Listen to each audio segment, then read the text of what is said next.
Delhi blast पर America ने दी चेतावनी, ट्रंप ने निभाई ऐसी दोस्ती, पूरा भारत हैरान। इधर मोदी सरकार की बैठक खत्म। अब भारत का सबसे बड़ा फैसला भी सुन लीजिए। दिल्ली के लाल किला मेट्रो स्टेशन के पास हुए इस भीषण धमाके ने पूरे भारत को झकझोर कर रख दिया है। देश का दिल दिल्ली आग में जल उठा है और अब इसकी गूंज सिर्फ भारत में नहीं बल्कि पूरी दुनिया में सुनाई दे रही है। अमेरिका से लेकर ब्रिटेन, इजराइल, ईरान और बांग्लादेश तक हर देश की निगाहें भारत पर टिकी हैं, क्योंकि अब मामला सिर्फ एक कार ब्लास्ट का नहीं बल्कि भारत की सुरक्षा और वैश्विक आतंक के नेटवर्क का है। अमेरिका ने इस धमाके के बाद बड़ी चेतावनी जारी की है। अमेरिकी विदेश मंत्रालय ने साफ कहा है कि हमें लाल किला धमाके की जानकारी मिल चुकी है। हम हालात पर कड़ी नजर रख रहे हैं और जरूरत पड़ने पर मदद देने के लिए तैयार हैं। लेकिन सबसे बड़ा सवाल यह है कि ये मदद भारत के लिए है या सिर्फ अपने नागरिकों के लिए। अमेरिकी दूतावास ने भारत में रह रहे अमेरिकियों को चेतावनी दी है। उन्होंने कहा है कि लाल किला और चांदनी चौक जैसे भीड़भाड़ वाले इलाकों से दूर रहें। मतलब साफ है, अमेरिका डर गया है। उसे पता है कि दिल्ली का धमाका कोई साधारण हमला नहीं बल्कि किसी बड़ी साजिश का हिस्सा है। उधर ब्रिटेन ने भी भारत के कुछ इलाकों में यात्रा न करने की एडवाइजरी जारी की है। ब्रिटिश सरकार ने अपने नागरिकों को कहा है कि भारत पाकिस्तान सीमा से 10 किलोमीटर के भीतर न जाएं, मणिपुर और जम्मू कश्मीर से दूर रहें। ये वही ब्रिटेन है जो हमेशा भारत पर मानवाधिकारों का भाषण देता है, लेकिन अब भारत की जमीन पर खतरा देखते ही खुद पीछे हट गया है। यानी दुनिया जान चुकी है कि भारत में कुछ बड़ा होने वाला है। इजराइल ने भी बयान दिया है और भारत के साथ खड़े होने की बात कही है। इजरायली राजदूत रूबेन अज़्ज़ार ने कहा, दिल्ली में हुआ कार ब्लास्ट दिल दहला देने वाला है। हम पीड़ित परिवारों के साथ हैं। इजराइल ने भारतीय सुरक्षा बलों और बचाव कर्मियों की सराहना भी की है। मतलब साफ है, जब बात आतंकवाद की आती है तो इजराइल और भारत एक ही सोच रखते हैं। दोनों जानते हैं आतंकवाद का इलाज सिर्फ कार्रवाई से होता है। लेकिन असली डर पाकिस्तान को है, क्योंकि पूरे पाकिस्तान में इस धमाके के बाद हड़कंप मच गया है। पाकिस्तानी एयरफोर्स ने पेट्रोलिंग शुरू कर दी है।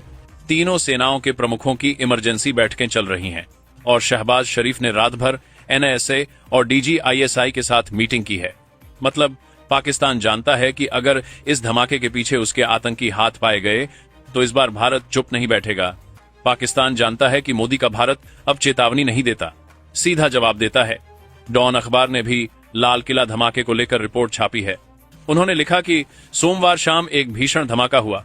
कम से कम 8 लोगों की मौत और 20 से ज्यादा घायल, और अब मरने वालों की संख्या 9 हो चुकी है।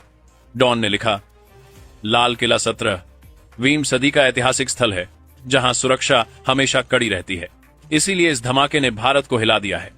लेकिन पाकिस्तान ये भूल गया है कि लाल किला सिर्फ एक इमारत नहीं, ये भारत की शान है, जहां से प्रधानमंत्री हर साल तिरंगा फहराकर दुनिया को संदेश देते हैं।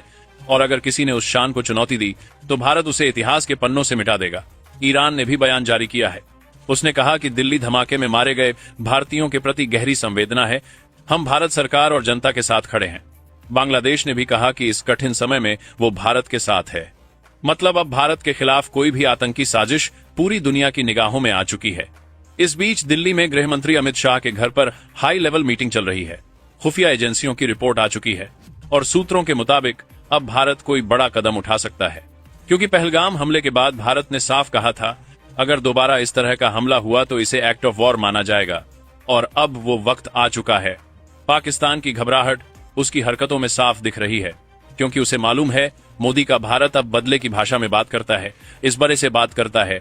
दुनिया के ताकतवर देश अब भारत की तरफ देख रहे हैं, क्योंकि उन्हें पता है कि दिल्ली पर हमला सिर्फ भारत पर नहीं बल्कि पूरे लोकतंत्र पर हमला है। अमेरिका ने चेतावनी जारी की, ब्रिटेन ने एडवाइजरी दी, इजराइल ने समर्थन जताया, ईरान और बांग्लादेश ने संवेदना प्रकट की। लेकिन पाकिस्तान में दहशत फैल गई है, क्योंकि उसे डर है अगला कदम भारत का होगा। ये हमला सिर्फ दिल्ली पर नहीं हुआ, ये हमला हिंदुस्तान की आत्मा पर हुआ है। और इस बार भारत सिर्फ निंदा नहीं करेगा बल्कि ऐसा जवाब देगा कि आने वाली पीढ़ियां याद रखेंगी, क्योंकि ये नया भारत है जो आतंक को पालने वालों को उनके घर में घुसकर खत्म करता है। जय हिंद।